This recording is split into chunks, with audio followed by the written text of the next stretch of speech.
¿Quiénes somos? ¿Quiénes somos?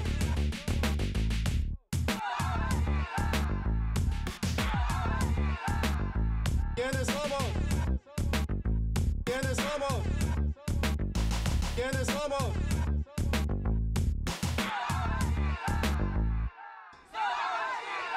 Policy advocacy is a key component of any effort to bring about systemic change. Pressing for federal, state, and local immigration policies that promote and protect the human and civil rights of immigrants has always been a critical part of the work at CHIRLA. Welcome to CHIRLA TV. Today, we're going to be discussing just that. I have here with me two of the leaders at CHIRLA, the state and the federal advocates for CHIRLA. We have Isabel Sanchez and Christopher Sanchez. Welcome to the show. Thanks for having us. Thank you for having us. Yeah. So let's dive into how did you get involved with CHIRLA and what it is that you do today? So I basically became involved because immigration is something I'm passionate about. I myself am an immigrant and have a lot of family that have been able to either attain status through the family visa system that exists. I also have documented family members as well as undocumented members. So I feel it's my duty to try to find a way to solve a way to provide for my family among members and friends that I also have. It hits right home. Right. What about you, Chris? So in 2010, I joined the California Dream Network, which is CHIRLA's youth organization. Right. And I was very active. During the time, we were advocating for things such as the California Dream Act. And at the time, the Federal Dream Act was also something that was being pushed. So I joined that wave of folks that were movers and shakers. And in 2017, I was able to be CHIRLA staff and the first staffer to be permanent in Sacramento. And so I've been with the organization as a member and still a member today ever since. But I'm very fortunate to be staff. And so that's how I got involved with the organization. Wonderful. So you both knew exactly what you wanted to do at CHIRLA. Was it something that as you got involved, you decided, hey, you know what, maybe I should be doing policy advocacy? For me, it was, I knew that I very much wanted to do policy work. So prior to coming onto CHIRLA, I was working for an elected official. Okay. And in that capacity, I became interested in doing the work. So my niche is very much the federal work, and I very much enjoy discussing those policy issues. And then for me, it was more so that I was already in the political world. I had already begun my professional career in campaigns and then in policy, and I started working in the state capitol. And then being that I was a CHIRLA member, anytime I had questions about immigration-related legislation, I would call CHIRLA right away and say, what are your thoughts on this? And so having that background, the minute there was an opening, it was the same year that President Trump was elected. I said there was no ifs, ands, or buts. I could have either worked for a politician in the Capitol and still done good work, or really do some really great work with a great organization that represents immigrant families across the state. So I chose to work for CHIRLA. That's wonderful. I mean, CHIRLA has always been advocating at the local and at the state level, but now it has gone all the way to Washington, D.C. I understand that CHIRLA opened its office in Washington, D.C. just last year? Correct. Permanent office. Yes. How is it over there? It's amazing. So we've been in DC since last year, April, and that was a really good opportunity for us to engage on a different level. So now we very much have a national presence, and I can then be the advocate that's always meeting with members of Congress or staffers. And I think during this climate, especially, we very much then play a huge role, right, in keeping our congressional delegation accountable, and then also weighing in with so many policy changes that are coming about.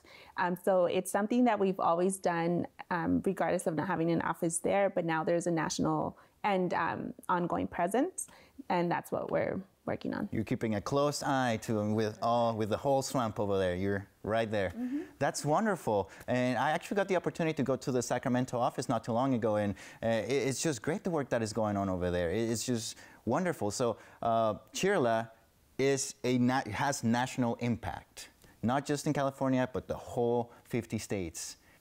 Well, I mean, immigration touches every person who's undocumented or documented, right? So while we focus on our California delegation, at the federal level, we very much know that any push that we're making is for the betterment of all immigrants across the country. And then that kind of goes into why we have a Sacramento office. I mean, having a Sacramento presence right next to the state capitol is very, very critical, because sometimes immigration legislation, or the legislation that can benefit immigrants, is maybe 1 or 2 votes short, and having us on a consistent basis, letting them know that we're there. And the best part is that we are the only immigrant organization in Sacramento that does advocacy that represents immigrant families directly, right? Because we are a membership-based organization.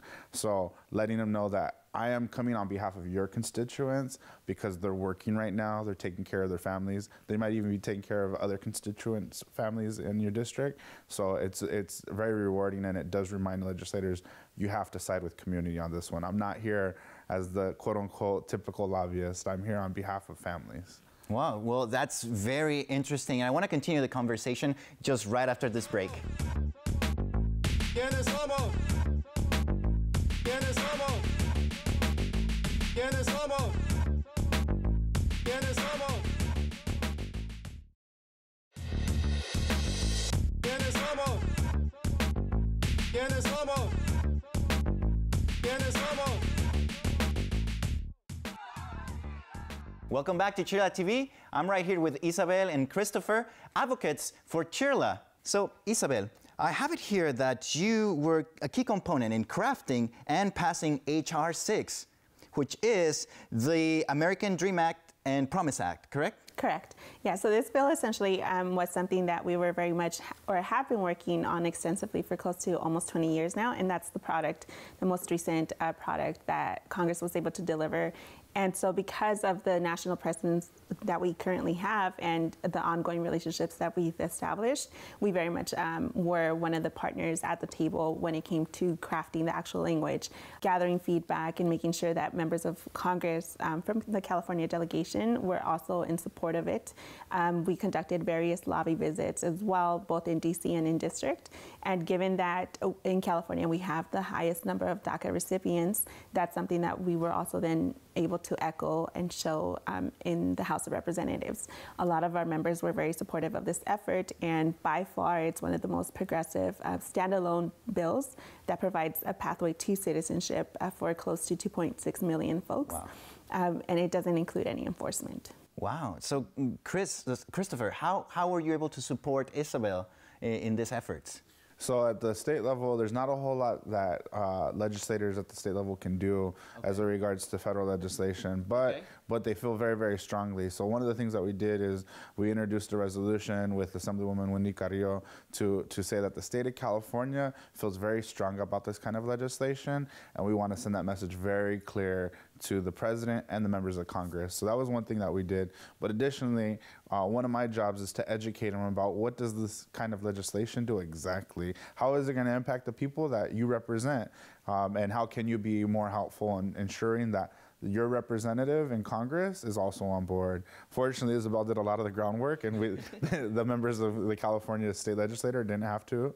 But there are sometimes there's overlap where there's a Republican that is representing the part of the Central Valley, but we have Democrats that are in the state that also represent that part, and they could be a little bit more vocal to allow families to know that, you know, the representative at the national level might not be supportive of these efforts, but I am, and I'm going to make sure that they know that. Yeah, and I would just add that not just on this bill, but because of the climate that we're under, anything that I'm not able to do at the federal level, he then takes up a bigger role. And I would just say that because there's not so many policies moving at the federal level to actually become law and provide any type of relief, then Chris is the one that helps mitigate some of the damages. And I know we've worked on progressive measures at the state level to then decrease the impact that immigration policies can have on our community. Wow. So, Christopher, I see Isabel's victories. What kind of victories has CHIRLA had at the state level? From my perspective, I think that we have a very, very broad stance on policy where we do everything from ensuring that college students are able to have access to affordable college. We also ensure that some of our platform includes ensuring that consumers are able to have protections regardless of their status. And then the other policies is to ensure that there's legal services in California that represent and reflect the values of our state, while saying that there is no collaboration with the federal government and the local law enforcement when it comes to immigration enforcement. So those are some of the things that we've worked on. We've had several bills signed, but I think that some of the bigger pieces that we're looking at right now is going through the legislature at the moment. So specifically around legal services, I think the biggest key is the state of California continues to lead the way and investing over $65 million to legal services for people to renew their DACA, to become citizens, to be legal permanent residents and stuff like that. Is there any model that right now CHIRLA is using that could be applied to other states, for example? Well, absolutely, and if you look at things that we've advocated for, one of the things is in HR 6, for example. In the state of California, if you want to enter in a profession that is licensed, you can do so because we've already done that. And then in HR 6, it just so happened to be crafted with that provision saying that individuals who would benefit under this bill could obtain professional licenses in their home state. Another thing is federal financial aid was in HR 6. We not only give financial aid to Californians, regardless of their status, but this year, Governor Gavin Newsom had included additional financial aid that CHIRLA spearheaded, along with Assemblywoman Monique Limon from the Santa Barbara area, to say they should, because of the rescinding of DACA and other barriers to education, these individuals should have additional financial aid. And we're also working on another bill with Senator Maria Elena Durazo to ensure that, don't stop at your undergraduate level, continue at the graduate level. So those are some of the things that we're doing right now, we've done. We actually had Senator Durazo in one of our episodes here at CHIRLA TV, and she was very, very welcoming of CHIRLA, very welcoming of us, and we're very happy to have leaders like you at the state and at the federal level. We'll be right back here at CHIRLA TV. ¿Quiénes somos? ¿Quiénes somos? ¿Quiénes somos? ¿Quiénes somos? ¿Quiénes somos? ¿Quiénes somos? ¿Quiénes somos? Welcome back. I'm here with Isabel and Chris discussing the policy advocacy of CHIRLA at the state and at the federal level. So, CHIRLA has been advocating for years. I understand that you also have another team member at the local level? Yeah, it kind of makes me the middle child because I rely on Isabel for federal stuff. She relies on me for state stuff, but then it also translates to the local stuff. So our colleague Mariana handles not only the Los Angeles area, but all other local agencies in California. So she handles some of the Sacramento stuff that we do as well. And it all complements each other. So for instance, what we're seeing is obviously that there's threats of potential raids at times. And so while that's still something that's managed at the federal level, there's the state policy that can also be intertwined in that, and then the local, because that's where the actual work is happening. So. And I think one other thing is that it's also a message to all forms of government, all levels of government, that CHIRLA's watching you. So. So, well, yeah, let's touch on that. Given the current climate, the tremendously negative rhetoric that there is against immigrants, what is CHIRLA doing at the state level? We'll start with you, and let's move into what we're doing overall at the federal. So we've supported measures to ensure that there's inclusion in classrooms when they're talking about, California, to ensure that there's additional resources for those type of discussions. I think, a lot of the coalitions that we're a part of are very, very progressive, and we've supported, everything from workers' rights legislation to civil rights legislation to ensure that, hate crimes are very looked upon in a very certain way. And that people are held accountable for their actions. As you may know, just last year, or in 2017, there was an increase in hate crimes in the state of California. For Latinos, it happened to increase to about 52%.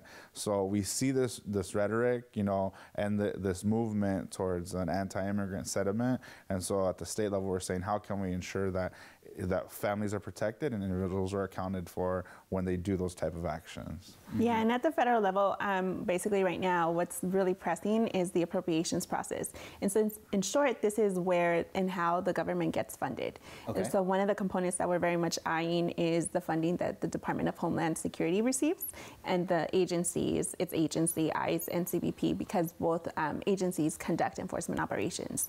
So right now, we're very much at a time where we're pushing back against any additional funding and trying to decrease or diminish the harm that comes about in our community. We're conducting visits, and once the members come back, we'll also be having conversations with them in DC. We're also looking into potentially having delegations of community members to then also push back against the funding. And there's a series of events as well. But I think just to go back to your point about Mariana's work, is that she very much lets us know how these policies kind of get implemented at the field level. And so if there's discrepancies, that's also a tool that we use to then push back on specific provisions that Congress is trying to move forward. Okay, so you mentioned October. Are there any other dates that we should be looking at your level or at your level, Chris? For federal appropriations, so the deadline for Congress to actually fund the government, the deadline would be September 30th. And so we're very much keeping that in mind, as the new fiscal year for 2020 would begin on October 1st. So we're very much right now operating under various scenarios. We could have another government shutdown. They could very much get their work done on time. So that's something that we're going to keep monitoring. The other thing that we're also monitoring at the federal level is a DACA pending the Supreme Court. And that's another key date that I think we'll also be keeping an eye out, just to see how that kind of works with the appropriations process and what that really looks like. Mm-hmm. And we have to monitor a lot of the things that is happening at the federal level, so we could try to respond as quickly as possible at the state level to say, California's values are right here, and we're not going to tolerate any of this anti-immigrant sentiment from the federal government, or from the president, I should say. So some of the deadlines that you should be looking at is the legislature will start work again on August 12th through September 12th, and then they'll send all their bills, if they're passed, to the governor's desk by the 13th of September. And he has a month to sign them. So we know there's going to be a lot of great pro-immigrant legislation that are going to go to his desk, such as some of the things that Senator Durazo mentioned on our last episode. But let's see what the governor does. And I think, it's his first term. It's a brand new transition. A lot of us were kind of used to, Jerry Brown's philosophy. So Gavin Newsom really has this, California for all mentality. And so I think the way that we could really see that, aside from some of the actions he's already done, is when he starts signing legislation. Yeah, no, it's great what you're sharing with us today. Like you mentioned, CHIRLA doesn't advocate for immigrants. CHIRLA advocates with immigrants. So we really appreciate that. We want to make sure that we hold all of our politicians accountable. So we'll be right back here at CHIRLA TV. ¿Quiénes somos? ¿Quiénes somos? ¿Quiénes somos? ¿Quiénes somos?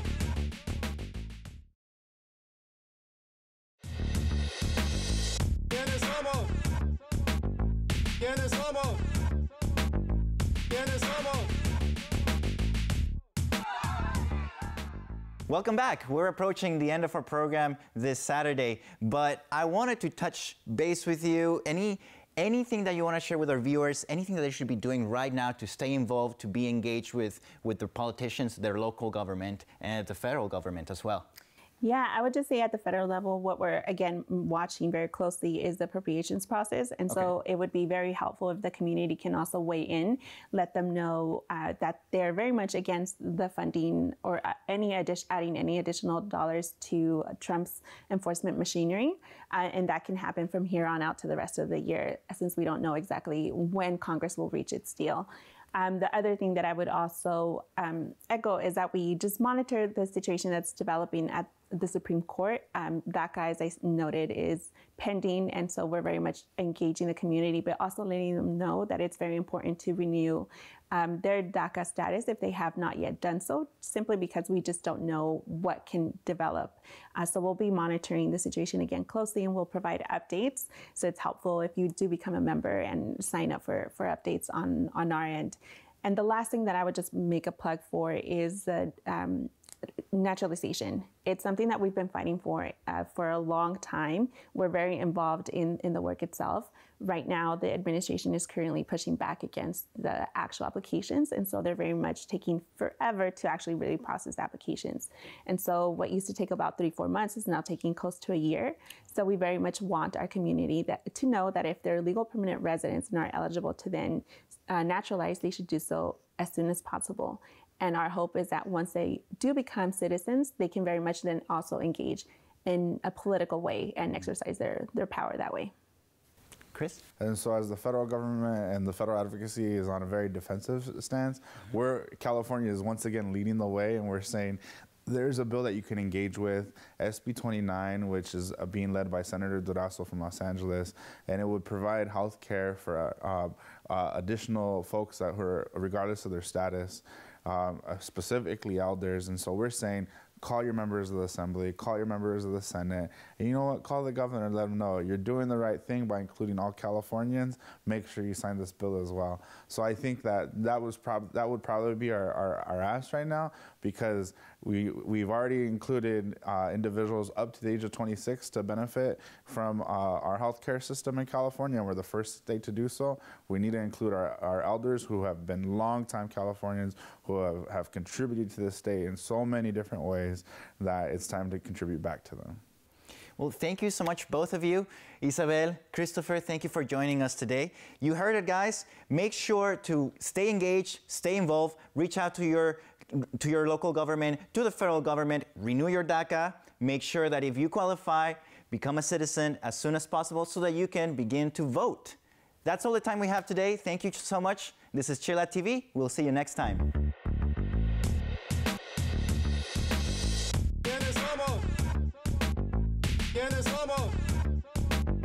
¿Quiénes somos?